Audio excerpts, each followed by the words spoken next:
We hear the slogans all the time: income inequality, Occupy Wall Street, tax the rich. The rich should pay their fair share.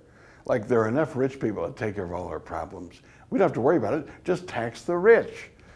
Now, Phil Mickelson, the golfer, got in trouble because he complained his taxes were well over 55% in California and the US, and he had to pay United Kingdom taxes winning the British Open. Oh, poor Phil. But does Phil use the police department more than we do? Does he use the fire department more? The public schools more? Probably has his kids in private schools. I'm not sure he does that. Point of it is, the rich, people with money, individuals or businesses, they leave the state or leave the country to get a better deal on taxes. It's not just labor costs. Look at Germany. They have a 19% value-added tax on their domestic producers, and they put them on imports, so it hurts our cars.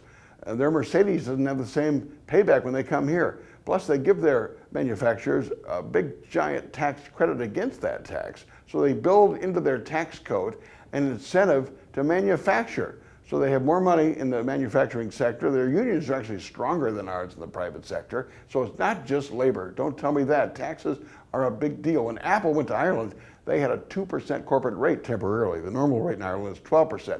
Ours is 35%. I know that's not the effective rate. I know, like Jeffrey Immelt, the CEO of GE, they paid no tax on corporate taxes in 2010 and made $12 billion in profits. By the way, Jeffrey Immelt is on the Council of Economic Advisors at the White House. They know how to get politicians to give them green energy credits and the other loopholes they need to avoid the tax. You and I can't do that.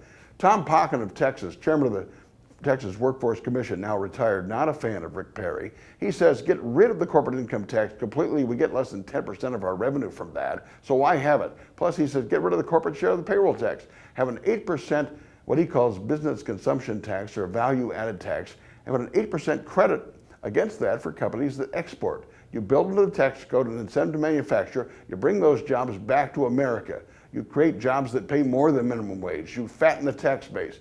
People have more money. The government has more money to pay its bills. Don't you think it's time we brought American jobs back to America? And that's my 2 cents.